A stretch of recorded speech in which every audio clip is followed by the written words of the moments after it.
It's up to you, New York, New York.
Happy Friday. Happy Friday.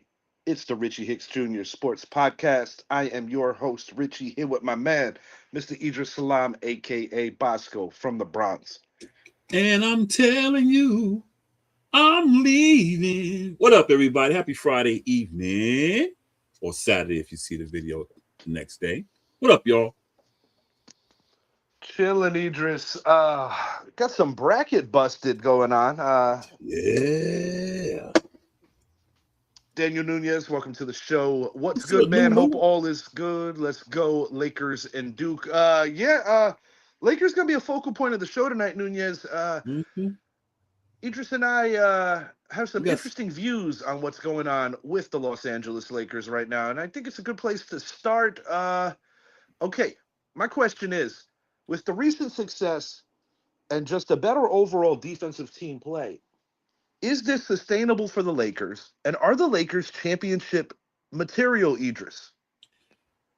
I mean, I believe they're championship material, but I don't think they got enough to make a run. Really? I don't think they have enough to make a run. We've seen this before. We've seen this the last few years. Lakers. And I'm not hating on the Lakers. And of course, I'm not a LeBron fan, but LeBron's great. I'm gonna keep that 100. Folks, Nunez specifically, I think he's hating on the Lakers just a little. Lakers are not going to make it to the Western Finals. Ooh, okay, so you LeBron got will be LeBron, and when I mean LeBron will be LeBron, he will try to take over, and the team seems to play better when he plays the background. But it's going to be the playoffs, so he's going to go back into LeBron mode, and he's going to make that team self-destruct. I agree with most of what you said in reference to LeBron playing the background and it benefiting the team more. Mm-hmm. Idris, with all due respect, I don't think you could be any more wrong on this. I You must really not know like. who I. You must not know who I am. I'm never wrong, bro. You forgot. Go ahead, man. Well, the least shocking part of the show. Nobody cares what you think, Nunez. No, I'm joking. I have to disagree, Idris, of course. Nunez has, in the last, I don't know, it's been a minute since Nunez picked against his teams when playoff time comes around. But, in baseball, I can't blame the man. Okay. LeBron James, to me, and you know how I feel about LeBron on the whole. I try not to make that. I try not to make that cloud my views on what I'm seeing unfold with a team that I think is growing together. I think the biggest gift that he gives his team now is that he's letting the second, third guys rise to the occasion while he can diversify with either being with the bench squad or spelling starters or being alongside the main dudes when it's crunch time. Mm-hmm. LeBron has always been a good facilitator. Mm-hmm. Truth be told, I feel that, and I've said this a million times, Mm-hmm. that is the most valuable part of LeBron's skill set, besides, like, obviously great athleticism. A man still playing at his level for the amount of years he's put into the game is something that I don't think will be appreciated until he walks away. He won't be the first athlete that people said that about, because the last, truly, renowned Laker, Kobe Bryant, a lot of people, rest in peace, a lot of people would say that they celebrated Kobe more after he stepped away for a while. But Luka Doncic right now playing at a level offensively where it's like he's damn near unconscious. It's like it doesn't matter what look you throw at him. The man just keeps finding a way to score. And I think one of the most unsung guys, and a guy that truly coming into his own on a game-to-game basis, it's Austin Reeves. No, it's Austin Reeves. I just like what he brings to the table. I personally think that if, yes, a team with a lot of personalities, and yes, a team with more than a couple of egos can put everything to the side for the greater good, JJ Redick, say what you want, but one thing I always enjoyed about him before he was a coach, and even when he was playing the studio, is that this man knows what it takes to win, and this man understands what great basketball is supposed to look like.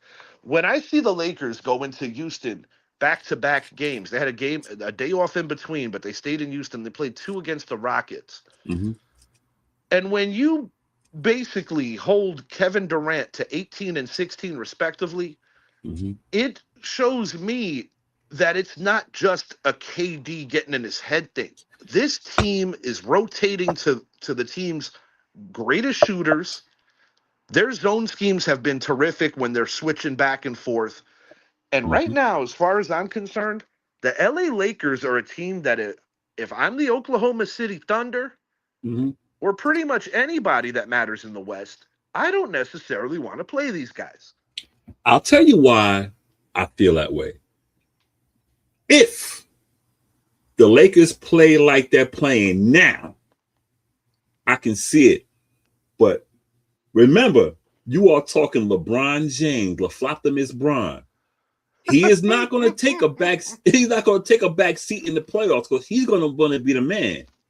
And that's where I feel their self-destruct is going to start, because it's going to be that playoff, and he's going to want the center stage because that's LeBron James. That's LeBron James, and it's going to undermine everything. Just maybe, I'm putting a little too much into this, but I have a feeling that LeBron is going to embrace the role that he's given right now, because he's going to look at it as the grand send-off, the grand passing of the torch completely. And what I mean by passing of the torch, everybody knows it's Luka's team right now.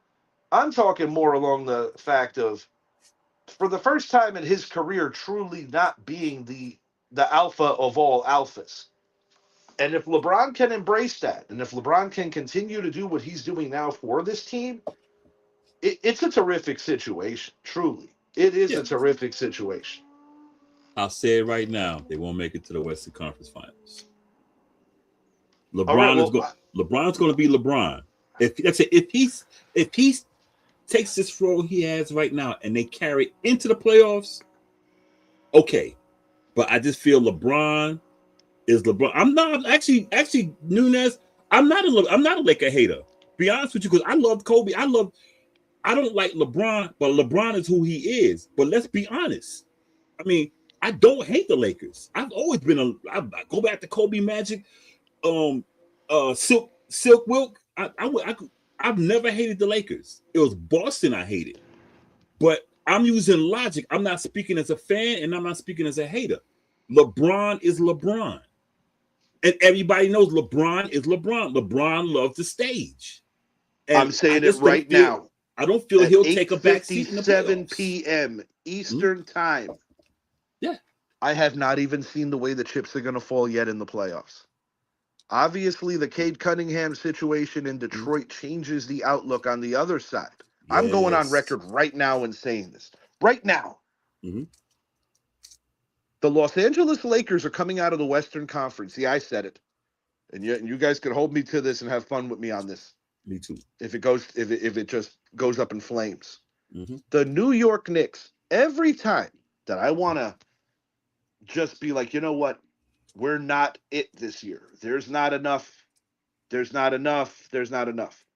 The Knicks have been blessed with a lot of breaks. I'm going to be honest about this. This Cade Cunningham situation in Detroit really potentially tops out their ceiling in the playoffs. I mean, right now, this is what I'm thinking. Is Cleveland or Orlando going to knock Detroit out in round 2? Mm-hmm. I mean, that's where my mind is. Where am I going with this? Mm-hmm. The New York Knicks, back in the days when they broke out the Old Testament. I'm just kidding. Close. They did defeat the Los Angeles Lakers in 2 different NBA championships, 70-73. I would like to see it, though. I won't front. I would like to see it. The New York Knicks and the Los Angeles Lakers. Mm-hmm. NBA Finals. I like to see it, for real. I mean, I'll tell you who else would like to see it. Yeah.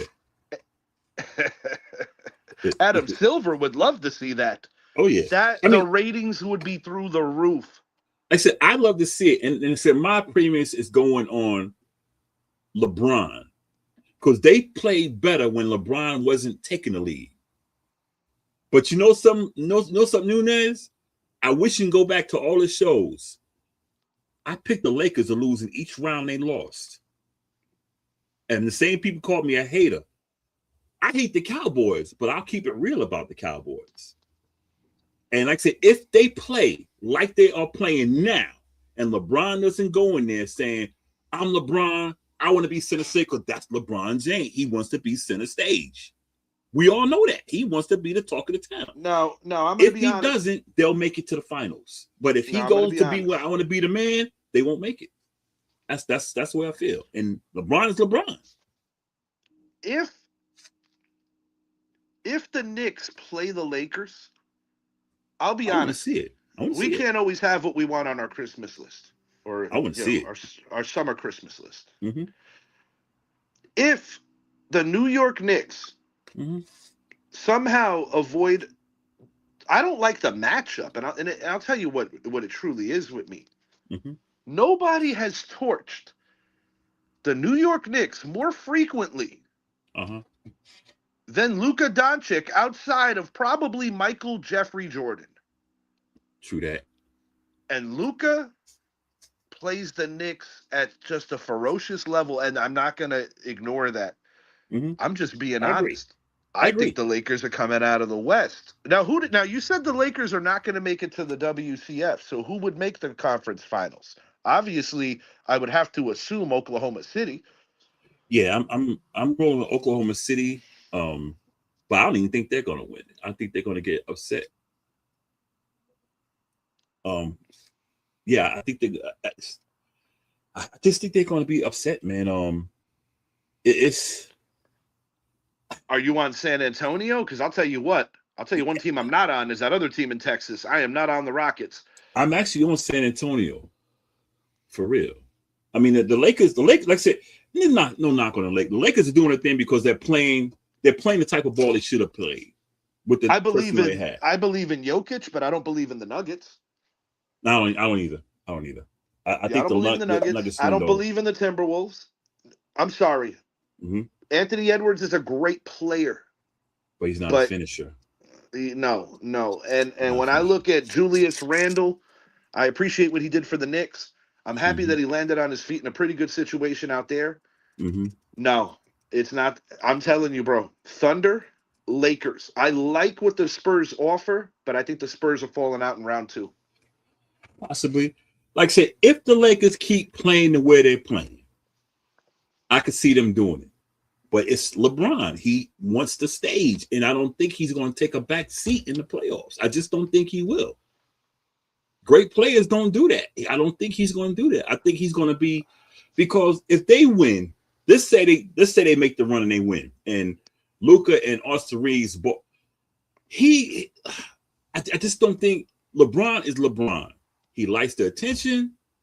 He wants to be center stage. He does everything he can, and I think he will be the demise of the Lakers.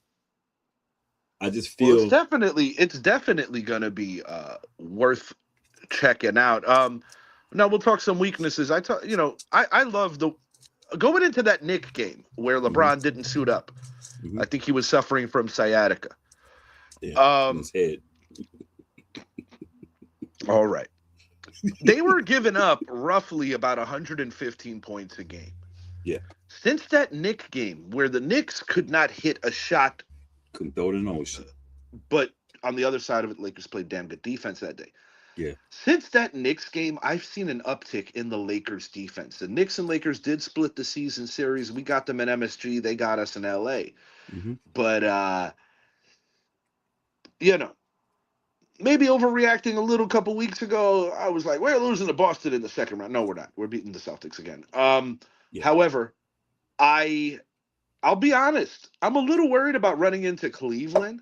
Cleveland's been up and down lately, but Cleveland has not really caught too much resistance from the Knicks the last couple of years. Last year, the Knicks did not record a victory against the Cleveland Cavaliers in the regular season, or the Boston Celtics, for the matter. They beat the Celtics. The Indiana Pacers took care of the Cavaliers. Then the Indiana Pacers took care of us when Tyrese Halliburton did his best Reggie Miller impersonation. And the Knicks did their best choke impersonation of that 95 team. Yeah.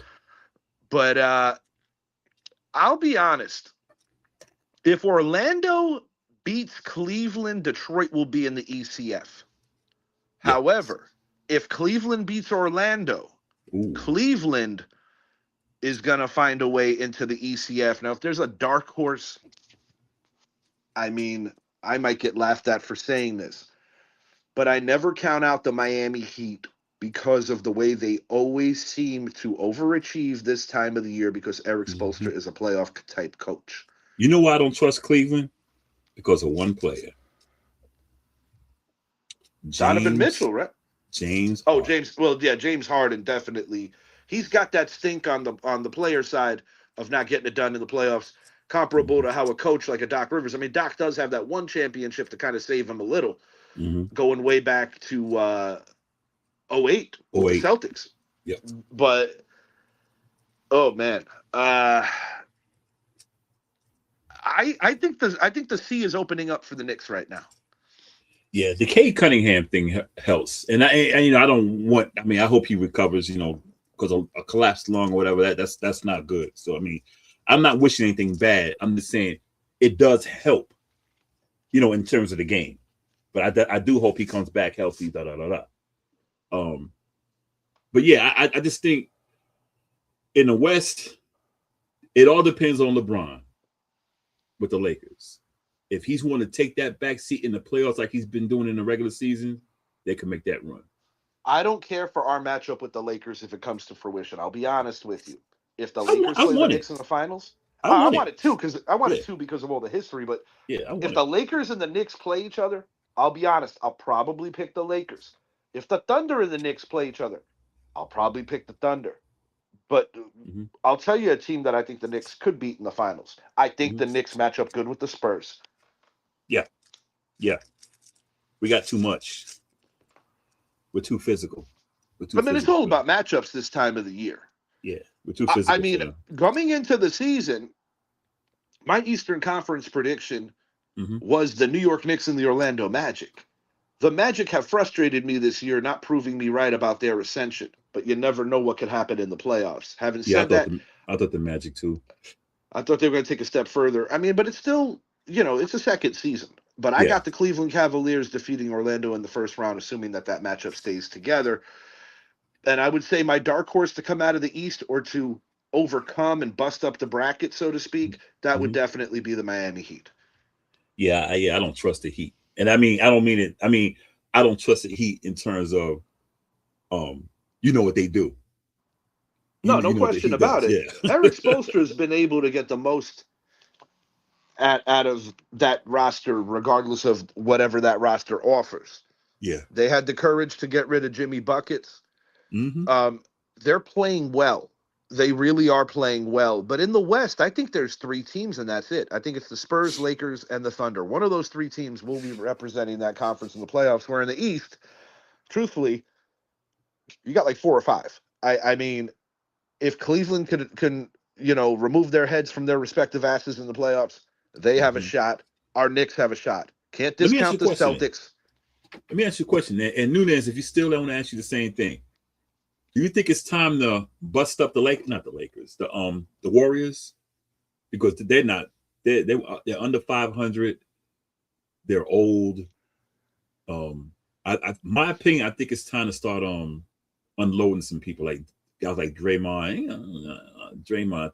I share your sentiments on the Warriors in the sense that even if Steph Curry didn't have that injury, how much better would they really be? Maybe 5 games better, but still nowhere near a contender.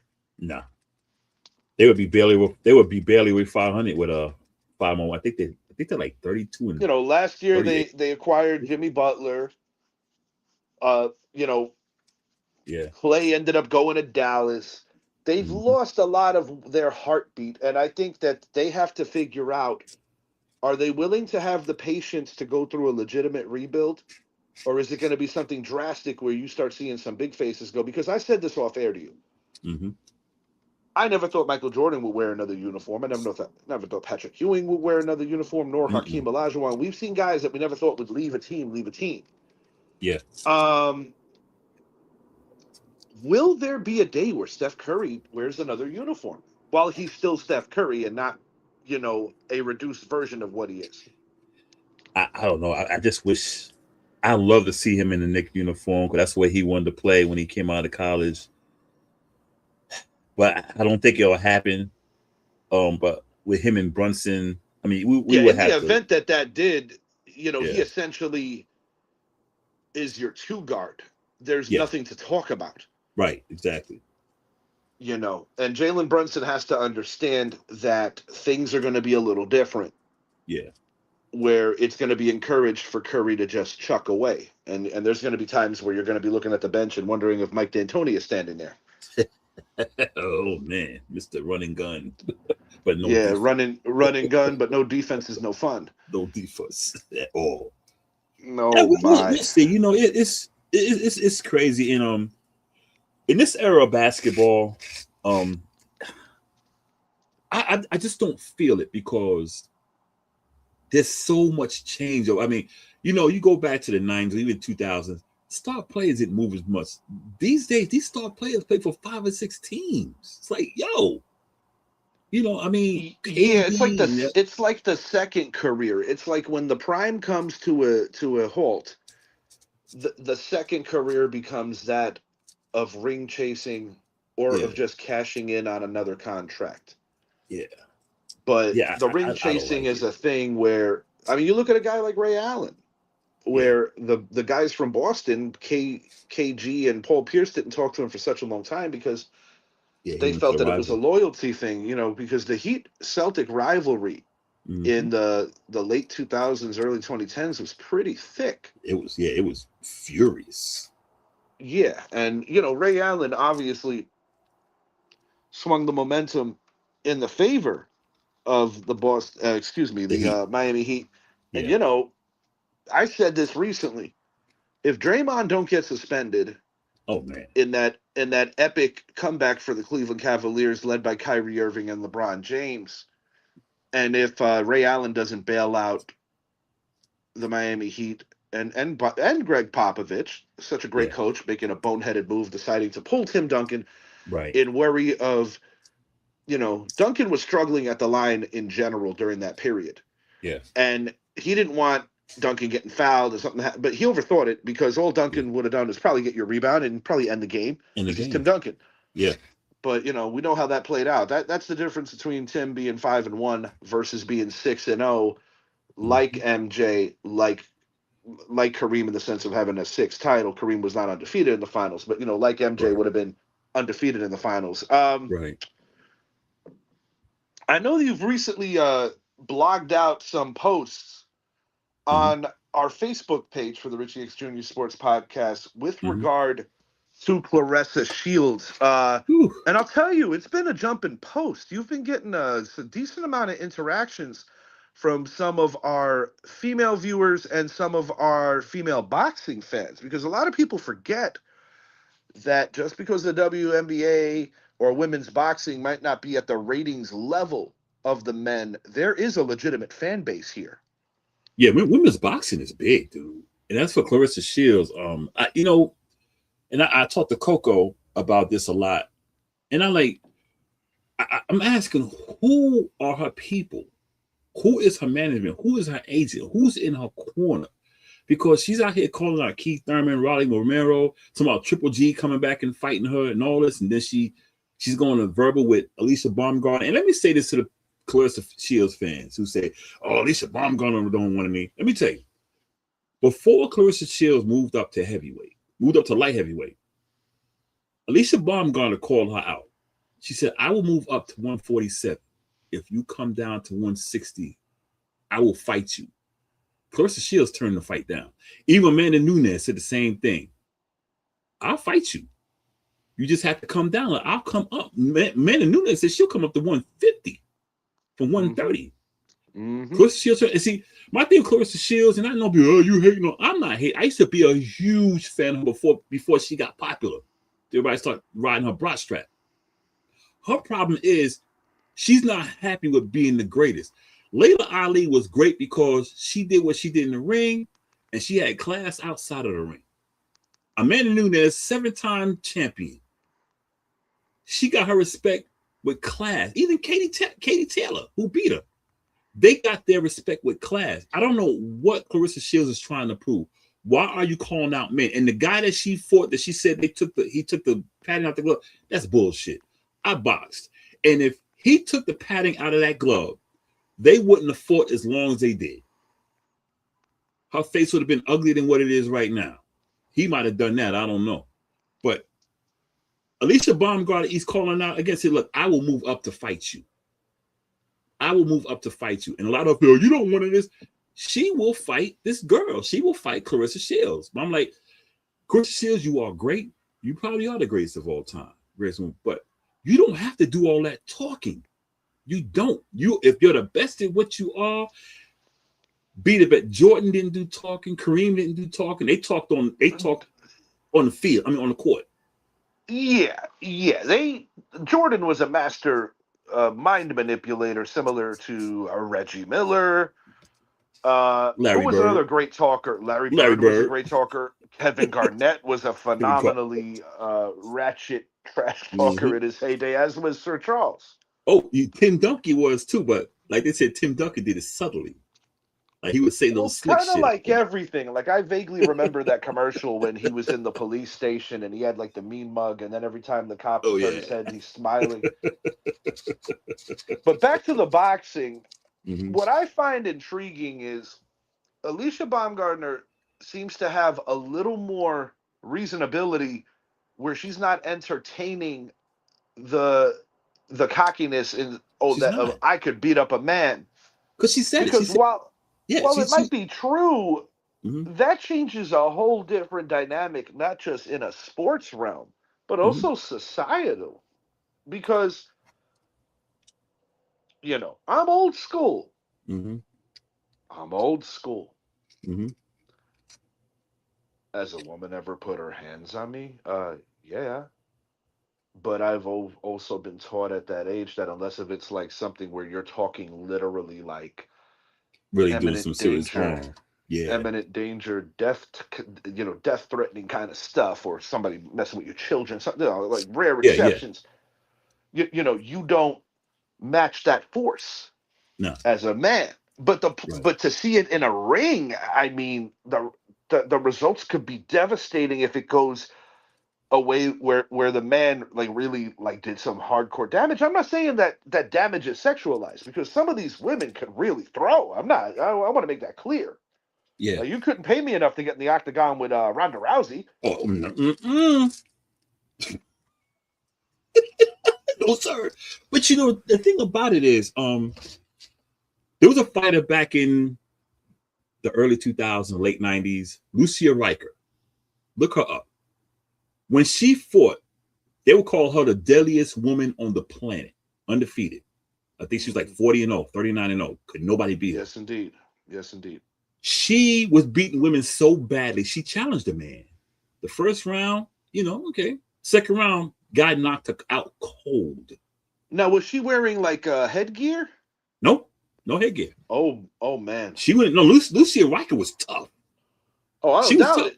Yeah, she was the tough. only time where we've seen these blurred lines, honestly, in terms of entertainment that we consume, unless if it's like, you're watching movies and such, because Raging Bull, just because we're on the topic of boxing. I love that movie. That's my favorite boxing movie, dude. Phenomenal movie. I love that movie. It showed such an ugliness in terms of domestic violence. It did.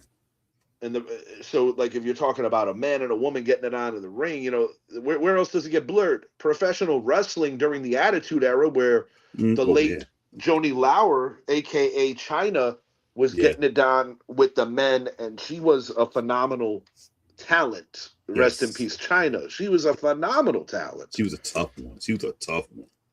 Yes, she was. As was somebody before her time when women's wrestling wasn't getting taken the way it should have been or getting the right push. Somebody like a Sherry Martel. Oh, man, you're taking it back.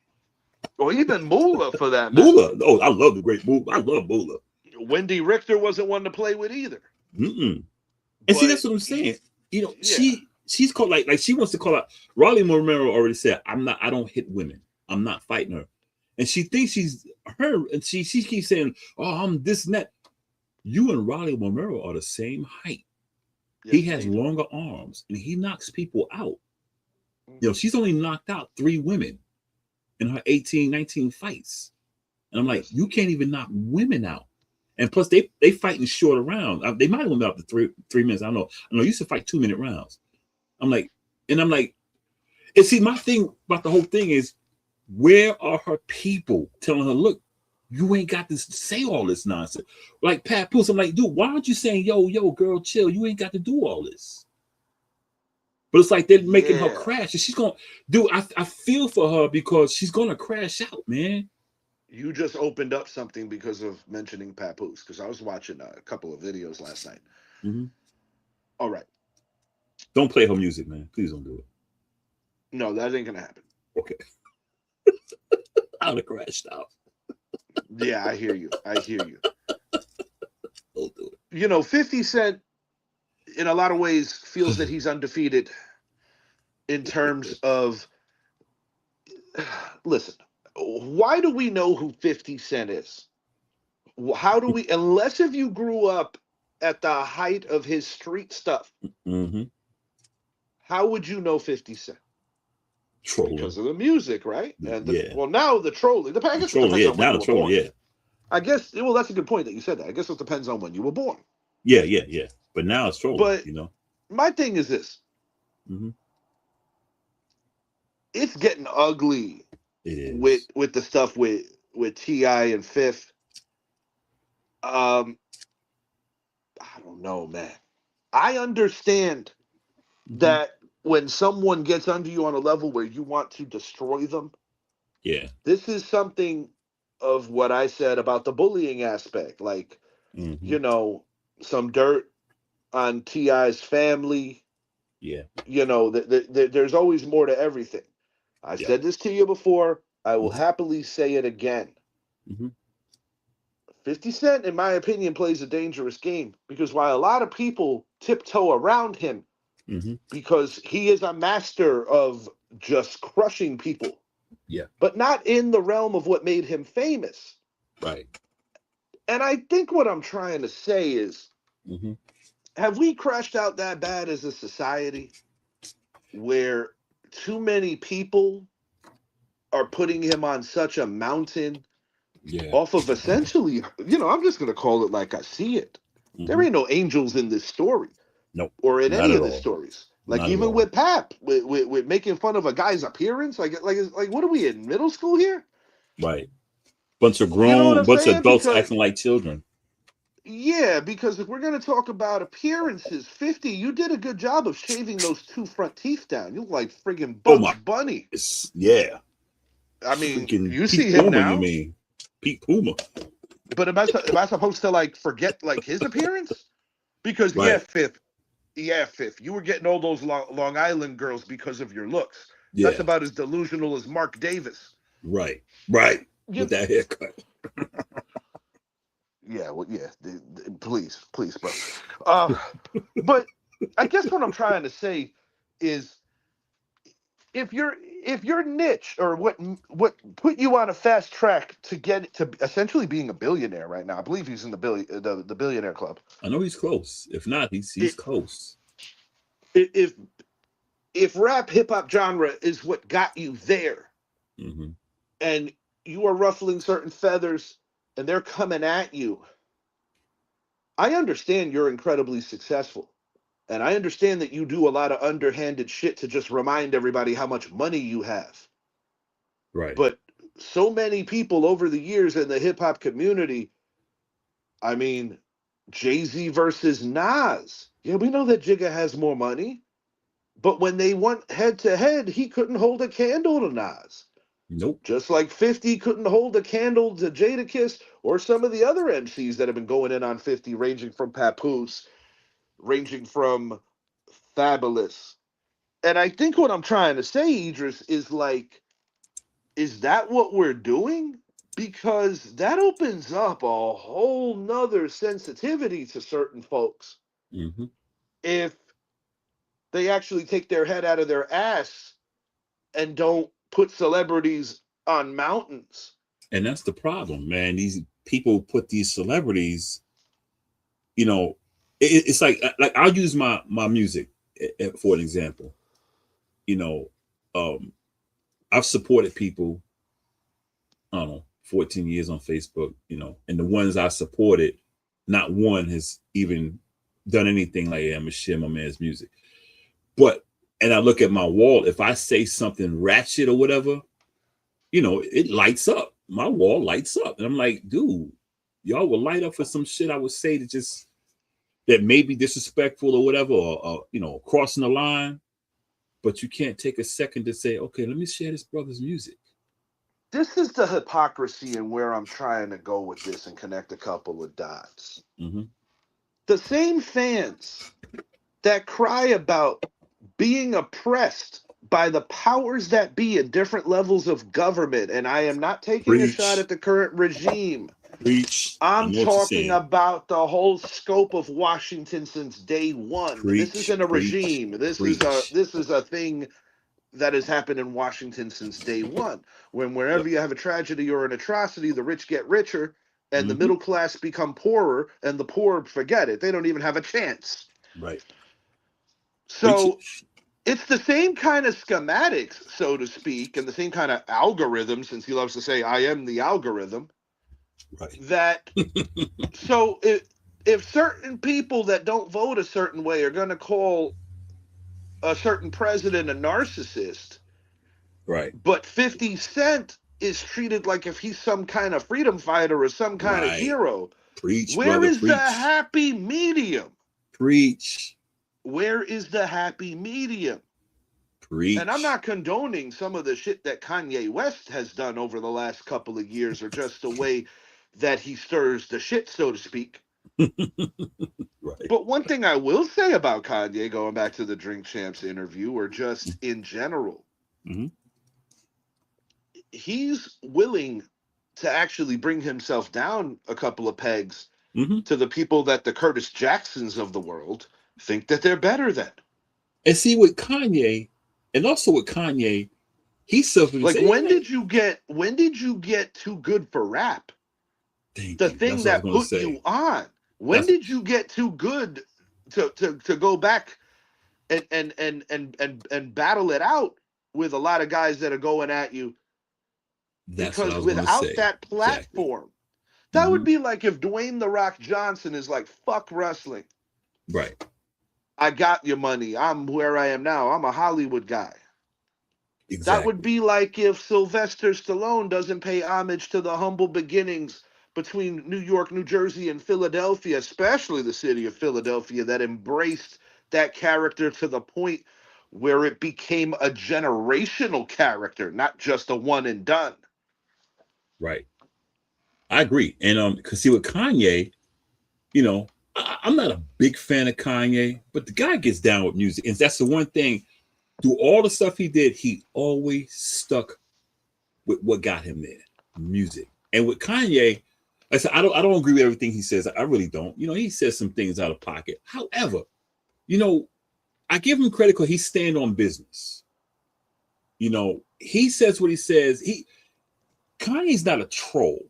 He speaks what he says because he feel something's not right. He don't agree, to where it's like 50 just starts shit. But the thing I'm saying is that there is an algorithm here. I'm going to use that. Keep using that word, algorithm. Yeah. A certain president's supporters, and it ain't just him. You could pick all kinds of leaders. Yeah. You look at the people that prop 50 Cent up on this freaking mountain. Now, if you're taking that much pleasure in seeing one black man tear down another and vice versa, please don't tell me that you're about everybody winning, because that's a crock of shit. Exactly. Yeah, but yet, when it comes to politics, some of the same people that are propping up 50 Cent are going to talk about being oppressed. And I'm not just talking about black folks. I want to make that clear. Well, you know what I will say about black folks? I'm talking about fan bases, people that support people, how it's so ever so contradictory when it comes to the other scope of things. What I'm trying to say is, whether it's a guy in a suit, whether it's a guy wearing a $100,000 chain that made a mark in hip hop, or whether it's a dude in Bedford-Stuyvesant that's down to smack you up, a bully is a bully is a bully. Bully's a bully. That's what and a narcissist is a narcissist. And see, that's one thing. That's why with the 50 thing, you know, I really, you know, I read but I really never really got into it. Like, you know, with the thing with T.I., you know, I listened to their rap thing, like, you know, now, you know, the one son, King, his was kind of whack though. But, you know, I listened to the music, blah, blah, blah, blah. But I didn't get into that thing to where I was taking sides, because, you know, I was never really a fan of T.I. I wasn't really much of a fan of 50 There's a either. little bit on both sides of it. Yeah. Because, you know, T.I., obviously the gun charges, he was called out just in a logical standpoint, that at some level there is a distinct possibility that he snitched, and the convenient story of blaming it on a dead relative isn't mathing out. Then you look at somebody like a 50 Cent, who may not necessarily have snitched on that side of the code, but most definitely dry snitched on one of the first songs that started letting the world know that personality in terms of entertainment. Something that I always try to bring back to the forefront is, I'm not trying to compare Washington to an entertainer, a mogul. I'm not trying to do that. But what I'm saying is that there is something weird amongst people who can be so against one thing, but so pushing up somebody else. I'm like, damn, are you guys his hype man? Is he hitting you guys off? Is he taking care of you guys? Right. You understand what I'm saying? Yeah. Oh, yeah. Yeah. Like 30 years removed from the beef, 25 years, whatever have you, just based on, we know who won. A lot of it had to do with things that were bigger than the music. When the feds are seizing everything, it's hard to compete, so to speak. Yeah, for sure. One thing, and one thing that I noticed about Fifth and his boyfriend, I'm sorry, I mean the guy who put him on, Eminem. Did I say boyfriend? I didn't mean that. Oh, no, I didn't hear that. Oh no. I'm sorry. I think what I'm trying to say, Idris, is it's so fucking ironic. Yeah. Maybe it's crazy, dude. Hypothetical. It's crazy. It's crazy. Because it's insane. Fifth puts out a documentary about a guy whose career is the equivalent of the Titanic drowning. I'm talking about Sean Combs, and I am by no means defending Sean Combs in any way, shape, or form. But what I'm saying is, Fifth learned from the best. Because, yeah, Eminem is a monster on the mic, and I will never take any of the accomplishments away from him, and he put his problems on Front Street. Mm-hmm. But this is also a person at the beginnings of his career that poked fun at a group of people over sexual preference, essentially.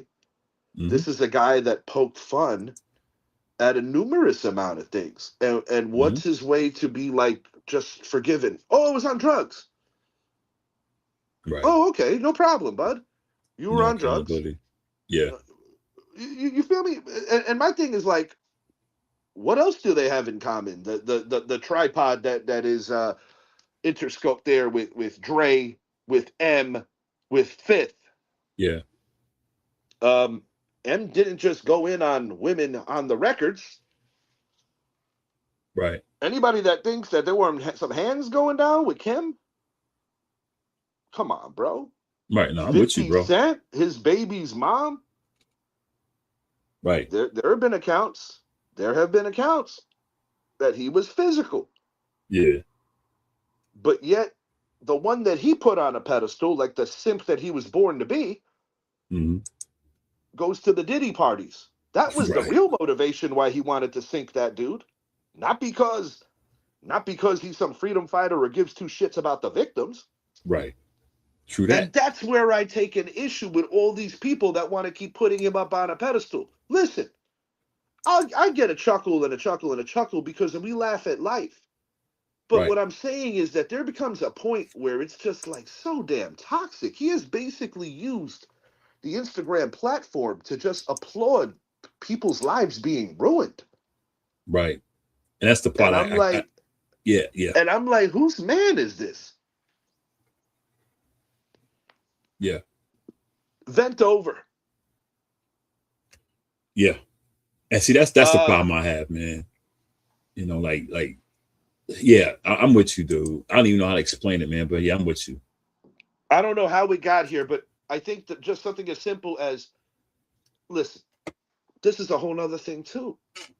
How you gonna make fun of a woman's appearance who is aging naturally? Right. When you clearly have done stuff to your face, and you clearly messed with those two buckaroos that were in front. Got that right, looking like Pete Puma. Yeah, man, I'm telling you. And see, that's the problem I have. But you're gonna make fun of Sean Carter's appearance. Right. And see, that's the issue I have with him. Like, you know, okay, you're having fun, but it's like, dude, you forgot what got, like you said. You forgot what got you there. When he called Ja Rule Stuart Little, that shit was funny. Yeah, that was kind of funny, though. But see, stuff like that, you know, that's you know, they use the word snapping different now, but that's what we call snapping back, you know, when you're just clowning somebody. You know, you're having fun. You know, but see, now it's getting to the point to where he's becoming someone who's out to destroy your life, your livelihood. And so that's what you say you cross the line. Yeah, it's like so the intimidation is if you're a pretty good MC and you know you could annihilate this dude in the booth and you got a personal issue with him or whatever, because this is not what it was all built on, you know, put it on wax. So now, well, I can't beat you that way. So I'm just going to buy the building that you're in, or I'm just going to buy out a bunch of seats at your recent venue. It's like the level of petty, while at surface level, it is a little comical. On the other side of it, it's damn near evil. And don't cry about what's going on a different level of being oppressed if you're over here, you know, running his train on Instagram, because it makes you the biggest walking hypocrite. And I'm not sensitive about it. It's just an observation. Right is right, wrong is wrong. It's just an observation. And all I'm going to say is this. I would be very interested to see if ever some of his stuff from the past comes to be, and who would be the one taking the mallet to him, because things change. It will. I recall when Sean Combs was getting the key to the city, and he was like one of the most recognizable people in the world. For sure. And he reached heights that his own artist, that basically he bought his he built his company on that man's back. Talking about Chris Wallace. Yep. You know, that was all for Chris. That was all for Chris. That was supposed to be all for Chris. Man, it's crazy, man. I mean, it's crazy because the one thing I hate about it all, like in the whole grand scheme of things, you know, I'm an old school hip hop head. I hate it because these guys, they claim to be hip hop, but they're using the culture to do the stupidest shit. Like, dude, y'all forgot where this came from. And now you guys like 50 being he's from New York, he should know better, you know. And he's using that. And it's I don't know, man. It's really depressing, disgusting, man. Be honest with you. I don't like it. I mean, even if you look at the way that he went in on Little Kim, that was all predicated off of the fact that she didn't want to go out with him. Right. Like, right. So for the freedom fighting liberator who claims to be about you know, the victims and the women, this is the same clown that refuses. This is the same clown that refuses to not bully another female, right? Because she didn't want to go out with him. That's all it took. Yeah, says a lot if you ask me. It's insane, and see, that's why I'm not a 50 fan anymore, dude. I'll be honest with you. I mean, I wasn't really a big fan of him anyway. I'm a massive fan of the Power series. Yeah, I never really watched it much, but I've seen episodes, and what I've seen of it, I liked it. But I just never watched it because I was a big Walking Dead and all that, you know. But what I've seen of it, I think if I'd have got into it, if I'd have just watched it, because I watched a lot of it. I watched the first series, the first season, a little bit of the second, a little bit, and I'm like, I was digging it, so I liked it. You know, it just took me away from the Walking Dead, you know. So I didn't really watch it, but it was great. It's a great series because, you know, my man was oh God, what's his name? Oh, it's the white dude. Tommy? Yeah, that was my man. Yeah, Tommy's definitely my favorite character in the Power universe. Yeah, that dude's real. The Tommy character Tommy the real. That 50's character Kanan in the prequel to it, Raising Kanan, really good stuff. I've seen some of Raising Kanan too. I've seen some of that. Yeah, and I've spoken about this on the show in the past. That what I love about that show is that the authenticity. Right. If you grew up in or around that area during those years, that's the authenticity is phenomenal. See, that's why shows like that, Law and Order, because, you know, they take place where they're like, no, you know, Law and Order's like right there, and they make it look like it's like really happening. So yeah, that's what I had this talk with Jen last night, saying how I ran into New York Undercover. I believe it was on. How did this come to be? Dick Wolf has a new show coming out. Oh, for real? Or just dropped or something. Dick Wolf is. But a lot of people forget that he actually birthed New York Undercover. But when Michael De Lorenzo and Malik Yoba wanted comparable pay, to what some of these other more established shows were getting, the answer was no, and quickly the show got tore down. And I guess the point I was making is, while there's still a lane for a show like that, and it's very sentimental because I grew up on it, it doesn't age as well to me, just like a movie like Scarface doesn't age the same way when I'm looking at Al Pacino rock out with a Cuban accent, which I still think he pulled it off. Yeah, he pulled it off. But when I look at it now, it just doesn't like age the same way. Where because of so many other police shows that are very like, you know, realistic, like whether it's The Wire, whether it's an old one like NYPD Blue. You had Jimmy Smits, and then before him you had Caruso, Sipowicz. Yeah, I couldn't stand Caruso. Me neither. And then you have something in between that, in my opinion, would be geared to more conservative thinkers, like a Blue Bloods, which was still a pretty good show. Yeah. But I feel that it was like a little soft on the edges in terms of the authenticity. It was still a good show. You know what was good, even though it was out of Baltimore still? Homicide, Life on the Street.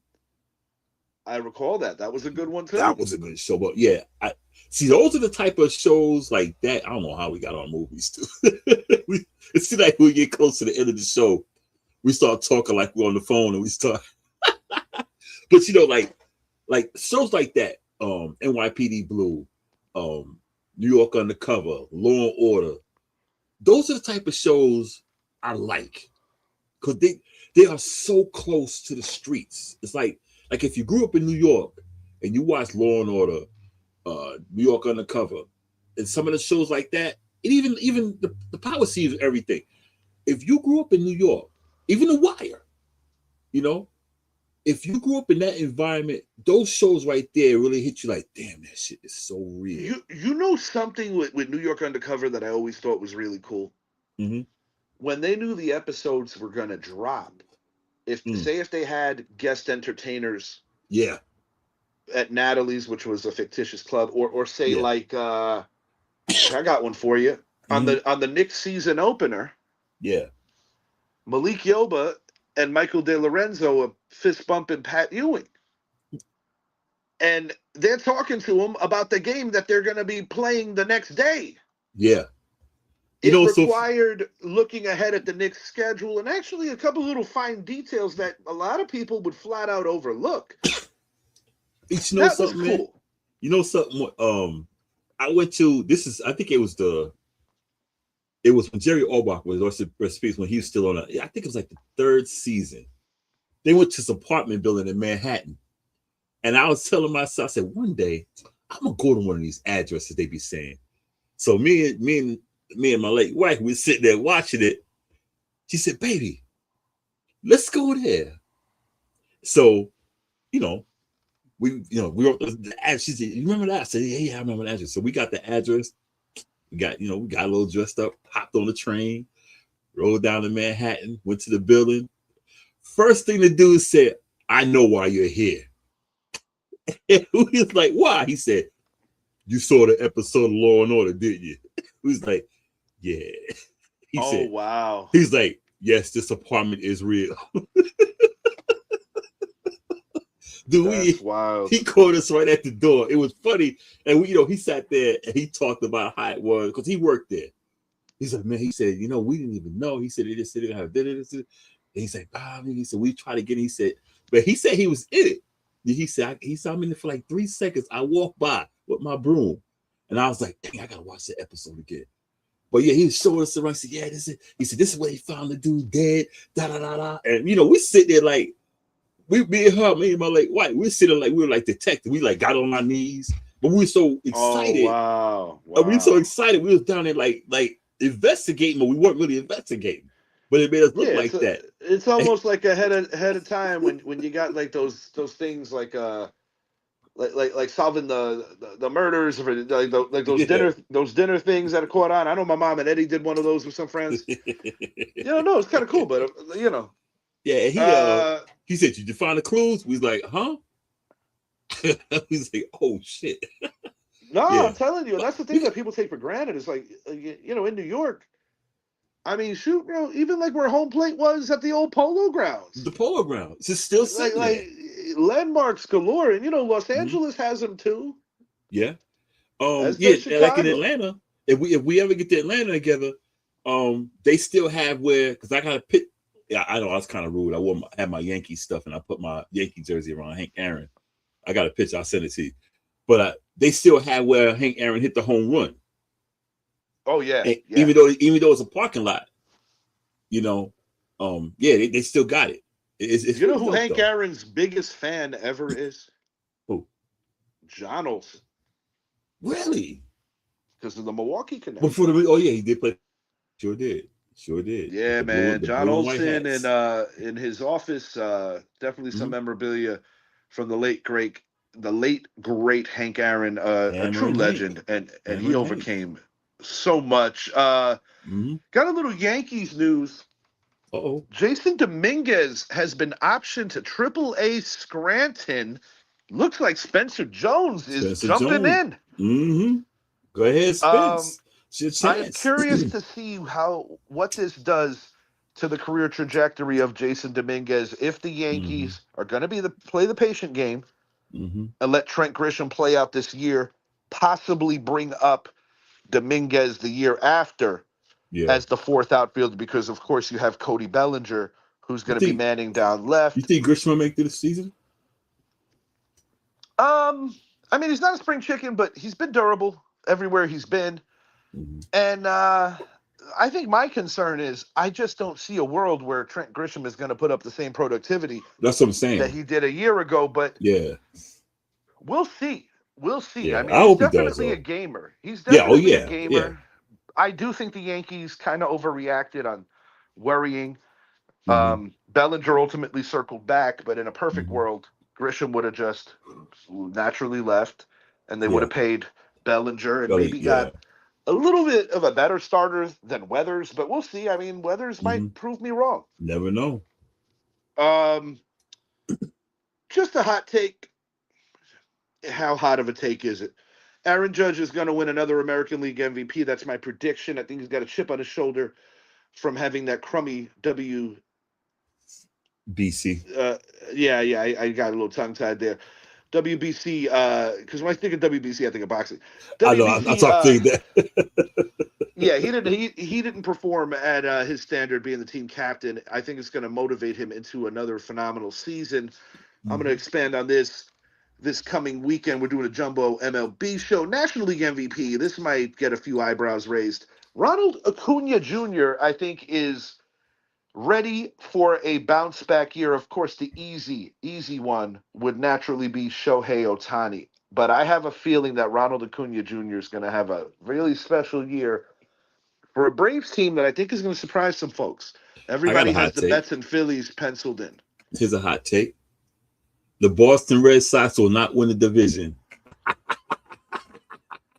I will say this, though. I can't stand the Red Sox. The Boston Red Sox might have the best defensive infield in the American League East. I think they'll fight for a wild card, though, for real. I think they'll fight for a wild card. I'll be honest. I think the margin between the Jays, the Yanks, and the Sox is going to be very uncomfortably close, where the East might send 3 teams again, or the third team might. Yeah, I like what the Sox are. No, I'm talking about the Red Sox. Oh, like, dude, did you see the White Sox last year? Oh, no. White Sox will be lucky if they win 50 games. Right, okay, I got you. No, I got the Red Sox, the Blue Jays, and the Yankees being uncomfortably close, where I do believe that 3 East teams could get in a consecutive year. I roll with that, too. Yeah, I had to take my shot at the Sox, but I figured they'd be 1, 2, 3 somewhere. Yeah, I figured that. Baltimore Orioles. I like the addition of Pete Alonso. Some of these Met fans are delusional, thinking that second best RBI season last year. Yep. I'm not even entertaining this. Just watch. Just like the Jets will jet, the Mets will Met. Yes, indeed. Final thought, Idris. What do you think about some of these brackets being busted up? I mean, I feel like every year when it's March Madness time, we mention this, but I love it, man. I love seeing it the lower rate, even at the 12, 13, 14, 15 seed. I love to see them guys make a run. I love it. No doubt about it. No doubt. You got a score for us on the Knicks game? I can get you one right quick. I had it pulled up and dang it. Yeah, Knicks. Here we go. Actually, let me take a look on Hard Rock. I might be able to. Right now, 87-84, the Bums. But it's 3 minutes left in the fourth quarter. Dang. Uh-oh. Man, look here. They better not. It looks like it appears that man, I should have went with my gut. Jalen Brunson 12 points tonight. Right. I got to root for OT if I want him to hit his points metric. Yeah, I'm tripping on that. I'm like, dude, did you get in foul OG trouble? Anunoby 16, Karl Anthony Towns 22. I predicted that Cat was going to score 30 tonight. I didn't bet it. I bet 20, but I predicted 30. Julius Randle hit his place. I'm over here reading my ticket to you. Well, if the Knicks lose, this ticket goes to hell. And if Jalen Brunson doesn't score 8 points before this game's over, this ticket also goes to hell. So we'll see. 5 for 17. 1 for 6 from the free throw line. 1 for 6? From the free throw line. I mean, from the 3-point, I mean. Oh, man. Free throw line. That was getting me a little concerned. I mean, 3-point. Yeah, I was like, wow. The whole team shooting bad except for OG. I was like, yikes. When you said that, I said, what was he shooting them right-handed? What's going on here? Yeah, the whole 5 shooting under 50%. OG's the only one shooting over. Yeah, this is a classic example of playing down to the level of your competition. Brooklyn Nets are a lottery team. They are not good. And you know, we've put it on them a couple of times this year, but this is naturally annoying. Even if we win, I'm annoyed because this is a team that we're supposed to dispose of and win by 20 or more. Yeah. And you know, I just got done explaining at the top of the hour how things were opening up again for the Knicks, and I'm over here talking about a potential finals run, and now you want to go play around with your crosstown rival. Dude, they're playing without Michael Porter. I saw that too. Very disappointed. Just look. I said, what? Michael Porter Jr. All right, JB up to 14 points. Mm-hmm. They up Julius Randle should hit his 15. If the Knicks take care of business on my ticket, I think I'm going to win my ticket. So let's see. Yeah. Still got some time. What you on, DraftKings or something? What you on? I'm on Hard Rock. Oh. Yeah, I thought about getting on there. Yeah, you get usually they give you some bonus plays to start off with. I'm over here sounding like a promo for these guys. Okay. Yeah, I'm going to try it out. We sitting here. Duke, Blue Devils. They play tonight. No, they play tomorrow night. Yeah, about that. Mm-hmm. Man, they just escaped. Yeah, Siena. Yeah, they were supposed to beat Siena by like 50. You know, that's not a good sign, dude. You know, North Carolina got beat. Hofstra showed some grit today against Bama. Yeah, I figured they would. Carolina went down. Yeah, Carolina went down. I think that was a 7 versus a 10, if I'm not mistaken. Yeah, and man, let me tell you how it was out here today. It was like the flag was at half mast, dude. it was like I mean, nothing against the president, but it was like the freaking president got shot or something. Well, I may not say him because I don't know. I know what you mean. It's like, they take it serious. I mean, the way Texas is with high school football and of course college. You know how I was Speaking of Texas, can't believe that this actually slipped my mind. When the news came through, I was not really all the way awake today. But big rest in peace to Chuck Norris, man. I know, man. You know, Chuck was one of them guys that you like, he ain't never gonna die. He'll probably be here 200 more years. You know, it's a sad day for Texas. That man loved the state of Texas. Yep. You know, his death is like Betty White's a few years ago. Yeah, Betty White was a treasure, bro. I was shocked because she was just getting ready to turn 100. And I was like, really sad when she went. Yeah, I'll tell you, man. I mean, it's part of life, but it just seems like this particular year we've been losing a lot of people, man. Like 2020. It looks like 2020, dude. A little bit. What was your favorite anything to do with Chuck Norris? I mean, of course, he and Bruce Lee were respected rivals. Yeah, that I mean, seeing Bruce Lee kick his ass, I mean, I love that shit. But I'll be honest with you, it was a movie he made, little known movie he made. It was like not too long after he did the movie with Bruce Lee. In fact, I think it was like right after, because I was a kid. Look up the movie Yellow-Faced Tiger. Chuck Norris plays a bad guy. Okay. It's good. I mean, he got his own little. I mean, it's not an army, but he got his own his men, little hitmen. I mean, he play a. If you look at him, if you look at that movie, and then you look at the stuff he's made, you be like, no way. My grandmother loved that Walker Texas Ranger, bro. I love my Grandma Nancy. I wasn't a big fan of it. I love my Grandma Nancy. I wasn't a fan of it at all. Yeah, I wasn't a big. I mean, I would watch some. If I ain't had nothing to watch, I turned it off. But it wasn't on my rotation though. Yeah, my grandmother like it was interesting because some of the stuff that she rocked with, I was like, oh wow. Yeah. But then on the flip side, I was like, how did we get here? Oh, you asking me? Nah, just making an observation of like, grandmas are interesting. It was like, different era too. But rest in peace, Chuck Norris. Definitely made a mark. Yeah, but look up that movie. And anybody watch the show? Yeah, Yellow-Faced Tiger. It might be on a different name, but Yellow-Faced Tiger. I mean, he was so opposite of Walker Texas Ranger. I mean, he was literally like a damn. Go ahead and cut him up and throw him in the ocean. Oh yeah. I'll definitely check that out. Well, it's kind of a shock to the system, like when the first time where we saw Denzel Washington go rogue and play the role of a bad guy so well. Oh, and that character rather, was supposed to be Rafael Perez, who of course is connected to the Biggie situation, and all of it's connected and under the bigger umbrella. But I don't think he ever got out yet.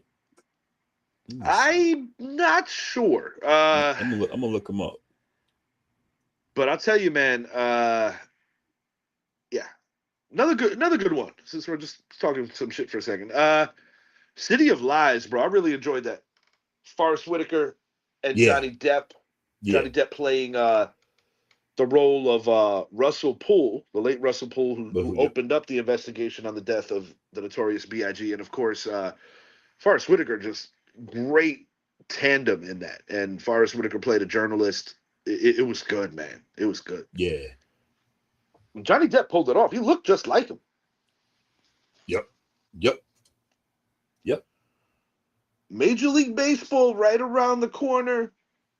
Announcements to come for that show. I'm going to be bringing in Corey, possibly Shed, but most definitely going to get down. And it's a jumbo show. We are going to get into it, all the deets of all the rosters. We're going to give full-on predictions. We're going to give bigger predictions on awards, how the playoffs are going to shake up, the whole bit. And we can refer back to that at the end of the year, see how we made out. But my way too early prediction is nothing that should shock anyone. I think the Dodgers are going to three-peat. I hope they don't, but they probably will. Go Brew. Yeah, the Dodgers are on a different level right now in terms of just overall depth. It is truly scary what they have on that roster. I almost feel that making the World Series and getting a consolation prize just by making it is something to be proud of, but you never know. The Blue Jays had him on the ropes last year. So what do the Dodgers do? They go add more talent. Mm-hmm. Edwin Diaz, I think, is going to do some great things for the Los Angeles Dodgers. Another guy that these Met fans are in pure delusion over. Yeah. His inconsistency was maddening. I'm like, bro, he had the best ERA in the National League of closers. Out of closers, what the hell are you He couldn't knock it out the park, dude. Shut up. I do like some of the Mets moves. However, the Mets will Met. Just watch. That's all I got for you. Just watch. You hear me, Richard Dorney. Just watch. That's why that freaking mascot's a big ass baseball. That guy was actually at supposed to be at Dorney's wedding. Oh shit! But then of course COVID happened. I told you the Mets will Met. Always letting somebody down. How you gonna let that guy down? Look, that guy's been rocking with them since the mid-'80s. That is why they are in. They are in Queens, Flushing, Queens, because they have shit every year, dude. That's why the World Fair's not there anymore. Yeah, the banter's starting. Bro, I had a guy get at me because of the Juan Soto Aaron Judge thing with Judge with the flaming bat, and I had to go explain to this guy off of a 30-second clip. I'm like, buddy, that's not indicative of the game. Right. I'm like, bitch, we won. We won, bottom line. Flaming bat law. Nah, but what I really said, I broke it down with the whole banter of Dorney and I. I'm like, I got to get one on him. This guy's bro. He has a whole ass Instagram message with the background Yankees suck, and he keeps sending me shit. And I'm always, it's always when I'm like on the turnpike, like trying not to, run into a semi or run into a construction. This is like Craig Strauss. He's a little more. How would you say on this planet? Okay. Yeah, Craig Strauss. I'm like, is that the same guy in the Giant Group? Because he don't sound the same. Yankee degenerate loser. I'm like, damn, dog, you got anything else to say? Craig coming out here acting like you. Coming out here acting like you eating paint chips. What are we doing, man? Dipping them in paint. Yeah, bro. Craig Strauss is oh my goodness. All right. Yeah. And on that note, we're gonna call it a night. For Idris, I am Richie. If you haven't already, please make it a point to subscribe to the channel, Richie X Jr. Sports Podcast on YouTube. Also, make it a point to check out Idris's 2 projects. Grown Man Energy, same title for both, volumes 1 and 2. Jazzmatical is volume 2. The first volume is a ride through the boom bap era of hip hop. Also, check out our guys from the Sports Corner, Joe Gal, as well as Johnny Nass, good friends of ours. Announcements to come for our next show, which will be a baseball show. And if your bracket got busted, don't feel bad. So did everyone else's. There's only 6,000 left. Peace.